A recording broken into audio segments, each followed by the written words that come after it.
എല്ലാ പ്രവർത്തനങ്ങളിലും, പ്രത്യേകിച്ച് നമ്മുടെ നാട്ടിലെ എല്ലാ വികസന പ്രവർത്തനങ്ങളിലും കാര്യക്ഷമമായിട്ടുള്ള പങ്കുവഹിക്കുന്ന നമ്മുടെ MLA ശ്രീ സതീഷ് കുമാർ ജോസഫ് സാർ വളരെ ചുരുക്കമായിട്ട് ഇപ്പോൾ ഏറ്റവും അവസാനമായിട്ട് ചെയ്തിരിക്കുന്ന ഒരു പ്രോജക്റ്റ് എന്ന് പറയുന്നത് നമ്മുടെ ഈ പാർക്കിംഗ് ഗ്രൗണ്ടിൽ നിന്നും പുറത്തേക്കുള്ള വഴിയിലുള്ള ഒരു കനാൽ പാലമാണ്. അതിൻ്റെ ടെൻഡറെല്ലാം റെഡിയായി കഴിഞ്ഞു. ഈ ദിവസങ്ങളിൽ അതിൻ്റെ പണികൾ ഒരു സ്ഥലമാണെന്ന് ഞങ്ങളൊക്കെ വിശ്വസിക്കുന്നു. AD 52 മർത്തമസ്ലിഹ കേരളത്തിൽ വന്നത്. അങ്ങനെയാണ് ഒരു ക്രൈസ്തവ സമൂഹം രൂപപ്പെട്ടത്. അപ്പം അതിൻ്റെ ഏറ്റവും പ്രധാനപ്പെട്ട ഇടമാണ് ഈ കനകമല.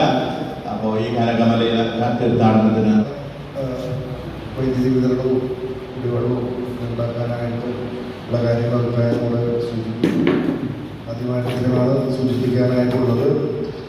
എല്ലാ കാര്യങ്ങളിലും ഒരുമിച്ച് നമുക്ക് എന്തെങ്കിലും പ്രയാസങ്ങളൊക്കെ ഉണ്ടെങ്കിൽ അത് വാട്ടർ അതോറിറ്റിക്കാണെങ്കിൽ സാമ്പത്തികമായി കുറച്ച് പ്രയാസം ഇപ്പോൾ വന്നിട്ടുണ്ട്. അതുകൊണ്ട് തന്നെ കുറച്ച് പൈസ ഡിപ്പാർട്ട്മെൻറ്റിൽ അടയ്ക്കാനായിട്ട് ബാലൻസ് നിൽക്കുന്നുണ്ട്. അത് പരിഹരിക്കാനുള്ള ശ്രമം നടന്നുകൊണ്ടിരിക്കുകയാണ്. PWD അത് ടെൻഡർ ചെയ്തിട്ടുണ്ട്. എല്ലാ പണവും അതുമായി ബന്ധപ്പെട്ടത് തടസ്സവും കരാറുകാരും ഡിപ്പാർട്ട്മെൻറ്റുകളും ഇതുമായി ബന്ധപ്പെട്ടുകൊണ്ട് ഉള്ള കാര്യങ്ങൾ നമ്മൾ സംസാരിക്കും. പഞ്ചായത്ത് എല്ലാ ഡിപ്പാർട്ട്മെൻറ്റുകളും തീർത്ഥാടന കേന്ദ്രത്തിന് വേണ്ടിയിട്ട് എല്ലാ സഹകരണം ഉണ്ടാവും. ഹെൽത്ത് ഡിപ്പാർട്ട്മെൻറ്റ്, അതുപോലെ ഹരിതകർമ്മസേന, ക്ലീനിങ്ങിൻ്റെ സംവിധാനങ്ങൾ, പ്ലാസ്റ്റിക്, അങ്ങനെയുള്ള വേസ്റ്റ് മാനേജ്മെൻറ്റ് സിസ്റ്റം, ഡോക്ടേഴ്സ്, എല്ലാവരും ടീമായിട്ട് തീർത്ഥാടന കേന്ദ്രത്തിൻ്റെ എല്ലാ പ്രവർത്തനങ്ങളും ചുക്കാൻ. കാന കീറിയിട്ട് പോയിട്ടുള്ള സ്ഥലങ്ങളിൽ വാഹനം പാർക്ക് ചെയ്യുമ്പോൾ സംഭവിക്കാൻ സാധ്യതയുള്ള ചില കാര്യങ്ങളുണ്ട്. അതൊന്നൊരു മുൻകരുതലുണ്ടാവണം. അപ്പോൾ അതിന് നമ്മുടെ വിവിധ ഡിപ്പാർട്ട്മെൻറ്റുകൾ PWD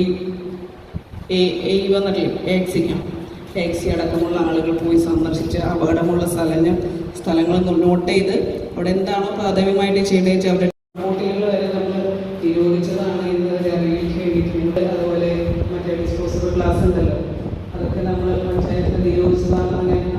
അതിലേക്കായിട്ട് പറയുകയാണ്, നമ്മളത് ഒഴിവാക്കാനായിട്ട് പരമാവധി ശ്രമിക്കണം. കൺട്രോളിംഗ് വളരെ ആവശ്യമാണ്. നമ്മൾ പറഞ്ഞ അനുസരിച്ച് 2 ലക്ഷത്തോളം പേര് വരുന്നുണ്ടാവും 60 days. ഇപ്പോൾ പെർ ഡേ ഏകദേശം 3400 ആൾക്കാർ.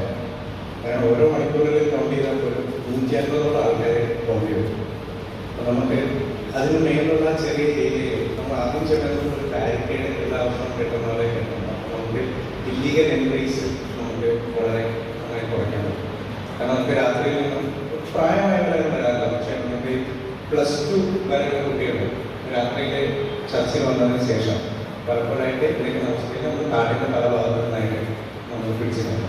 നമുക്ക് അവരൊന്നും ചെയ്യാൻ പറ്റില്ല, വിളിക്കും എന്നിട്ട് അവർ വിടും. അതാണ് ഒരു ഇഷ്യൂ.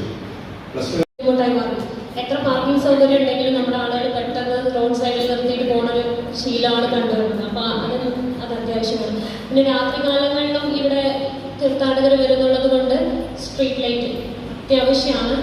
അപ്പോൾ എക്സ്ട്രാ, അതായത് ഇവിടെ നിലവിലുള്ളത് കൂടാതെ നമുക്ക് എന്തെങ്കിലും സ്ഥാപിക്കാൻ പറ്റുകയാണെങ്കിൽ ജനങ്ങൾക്ക് സൗകര്യവും നമുക്കും സൗകര്യവും. പിന്നെ പോലീസിന്റെ സാന്നിധ്യം എപ്പോഴും ഉണ്ടാകും. എന്താവശ്യത്തിനും ആണ് കുത്തി എടുക്കുന്നത്.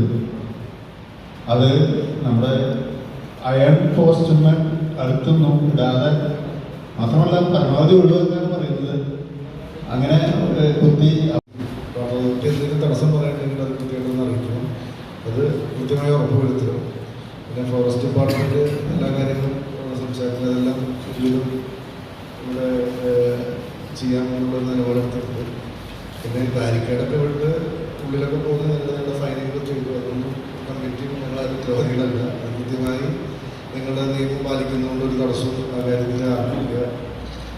കൃത്യമായൊരു ഈ ഫോറസ്റ്റ് ഡിപ്പാർട്ട്മെൻറ്റിൻ്റെ ഇതുമായി ബന്ധപ്പെട്ട ഒരു നിർദ്ദേശം നമ്മുടെ പള്ളിക്ക് കമ്മിറ്റി ഉണ്ട്. അത് കൊണ്ടുപോകാതിരിക്കാനായിട്ടുള്ളൊരു ജാഗ്രത, മെഴുകുതിരിയൊക്കെ അങ്ങനെ എന്തെങ്കിലും ഉണ്ടെങ്കിൽ അത് മുൻകാലങ്ങൾ എങ്ങനെയാണ് നടക്കുന്നത് അതിൻ്റെ ഒരു ജാഗ്രതയിൽ ചെയ്യാൻ. കാരണം ഇത് ഒരു തവണ ഒരു പ്രയാസം വന്നാൽ പിന്നെ എല്ലാ വർഷവും അത് അവരുടെ ഭാഗത്തു നിന്നുള്ള അടുത്ത നിർദ്ദേശങ്ങൾ വരും. അപ്പോൾ അത് ഒഴിവാക്കണമെങ്കിൽ നമ്മുടെ ഭാഗത്തു നിന്ന് നമ്മൾ ചെയ്യേണ്ട കാര്യങ്ങളൊന്ന് അത് ഒരു ജാഗ്രതാ കാര്യത്തിൽ ഉണ്ടാവണം. ഇത് കൃത്യമായിട്ട് വളരെ ഗൗരവമായി തന്നെ അത് ചെയ്യിപ്പിക്കണം. അത് ഇതെല്ലാം സർവശക്തനായ ദൈവത്തിനോട് ആദ്യമായി നന്ദി പറയുന്നു. പിന്നെ ഏതൊരു പരിപാടി നടത്തുമ്പോഴും ആ പരിപാടിയുടെ അവസാനം നന്ദി പറയുന്നുണ്ട്.